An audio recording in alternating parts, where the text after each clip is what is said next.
In an oversaturated luxury watch review space, I love to bring you guys something other than the Rolex, Omega, Vacheron, AP, and Cartier. I love to bring you guys the affordable alternatives, either in the very low-end space or even the entry-level luxury watches. Baume Mercier is one of those watch brands, Swiss watch brands, entry luxury watch brands that nobody ever wants to talk about, and they offer a lot of bang for buck. So today we are talking about my Baume Mercier Hampton Classic 30mm men's dress watch.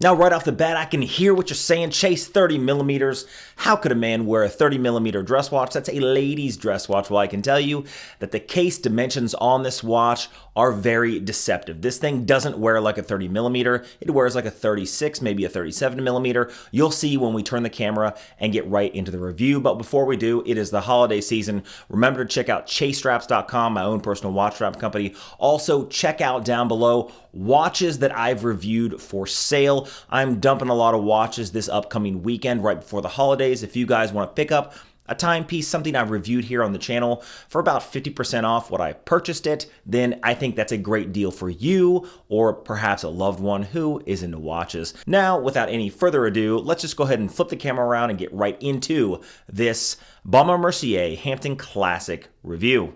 And here is my Baume Mercier Hampton Classic MOA 8676. Now, this is smaller than most watches that I have, and the reason I have it is because it's a dress watch and it's a square dress watch. I really have been having that Cartier Santos itch that I just can't afford, so I wanted a luxury watch that kind of fulfills that need a little bit. Now, this does have some Roman numerals around the 369, then the Baume Mercier emblem at the 12 o'clock, baton indices applied all the way around. This is a white dial. The case is high polished. That's just the nature of dress watches. You can see I'm trying not to touch it because, you know, all dress watches, all high polished cases are fingerprint magnets, and you can see that this thing does pick up scratches quite easily. All that being said, I don't really mind scratches. It just means the watch is being worn. I've worn this quite a bit ever since I got it. Now, I did pick this up used. I picked it up for about $700 on the used market. Normally, this Hampton Classic, even though it is a quartz, comes in at about $2,000, maybe $2,200 brand new. That's why you should always get watches on the used market. If you have something like a Cartier, a Baume Mercier, Hamilton, those entry-level luxury watches that are around, I don't know, $1,000 to $2,000, maybe $1,000 to $3,000 on the used market, they're going to drop quite a bit. Like an example, I'm looking at a Cartier, and that Cartier is normally brand new. It is, I don't know, $8,000 used. I can pick it up for $5,500. Maybe it has some scratches on it. That's all right. This has a sapphire crystal on it, but I don't know how I did it. But just right there at the 11 o'clock position, you can see that there's a nick in the crystal. I don't know how I did it, but clearly I scratched the sapphire crystal. Maybe it was on my wrist at work and I just didn't realize it, but it has a scratch, which to me is kind of sad.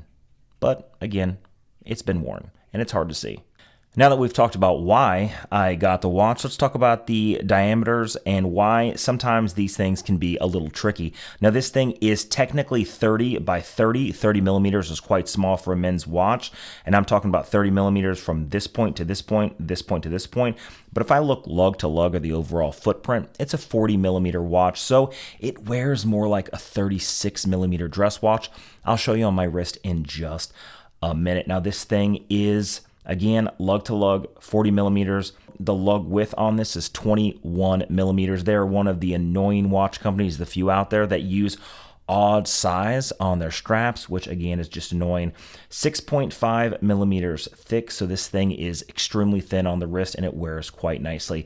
I don't have any dress watch straps that are 21mm, so I chose to get a Barton strap, which actually is pretty good, and this is a full grain leather with a crocodile emboss. It actually looks quite nice. One of the things I do like about Baumé Mercier that not a whole lot of people do is you can see right here there is no gap between the strap and the case. In fact, it kind of sucks up in here. There's a groove within the case that allows the strap to be more seamless. And to me, this is just an amazing bit of design that not a whole lot of people ever think about. They think square lugs, okay, gonna go ahead and put a spring bar here. There's gonna be a small gap.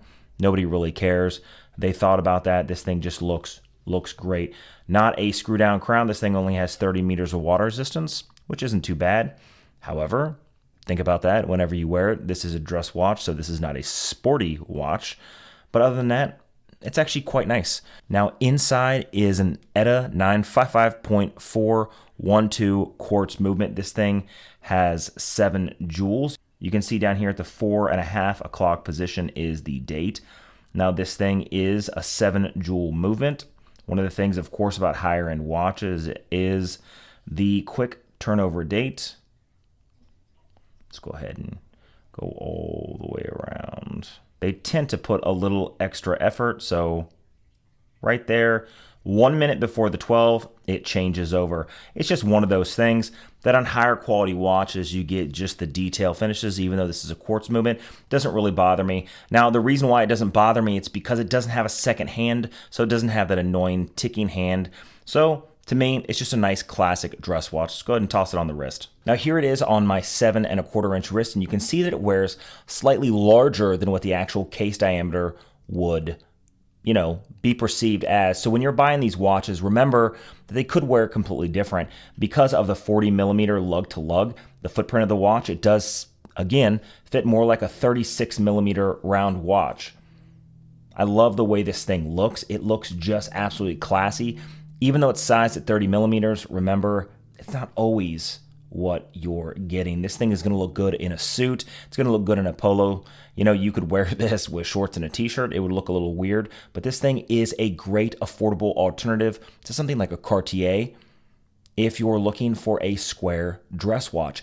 Everybody wants to talk about Rolex. Everybody wants to talk about Omega. Nobody wants to talk about Baumé Mercier, which I think is just a forgotten classic. They haven't been around forever, but they've been around for long enough that you should know Baumé Mercier is a great deal, especially on the used market. Now, what do you guys think about Baumé Mercier? I think that they are a pretty good entry-level luxury watch. Again, like I said in the review, at a aftermarket or pre-owned discount. I don't think that you should ever pick one of these things up brand new. I don't think you should pick up a Baumé Mercier brand new. I don't think you should pick up a Tag Heuer brand new. I don't think you should pick up a Cartier brand new, right? There's only a few watches on the market you want brand new, but those are the ones that are almost impossible to get. Something like a Rolex, right? Because anything else is going to drop value like a used car driving off a lot. So you might as well pick up the value and buy it used. Even if you buy a Cartier Santos like I want the Cartier Santos large. And I want it for as my wedding watch coming up next June. And I'm looking at watch after watch after watch, and even brand new on the gray market, like through Jomashop, I can pick up the watch for $6,200, maybe $6,500 with the additional leather strap on a stainless steel bracelet. And I look at Cartier and they're selling it for $8,500, $9,000. So clearly there's even a discount just for the gray market for a brand new one. Then I look at places like eBay or secondary dealers like Chrono24 on the used pre-owned market, and I can pick it up for $4,000. So I can pick it up for $4,000, even with some scratches on it, have it sent in to Cartier because it's a Cartier, and spend $500 and have it polished and have a servicing done, and then I've still saved myself, $4,000. So always think about that stuff when it comes to buying luxury watches. Rarely ever buy brand new. The secondary market is just going to be a little bit better, especially someone like me, or perhaps you, the average everyday person who doesn't make a lot of money. Anyway, what do you guys think about this video? Do you love it? Do you hate it? Leave a comment down below. Remember, 15,000 subscribers, I'm doing a Tissot Powermatic 80 PRX giveaway to one of my subscribers. Hitting the subscribe button is free, doesn't cost you anything. Hitting the like button really does help the channel, and make sure you hit the notification bell because Most people aren't getting notified of my videos, and I've been dropping one every day to every 2 days. Anyway, I'll see you guys in the next one.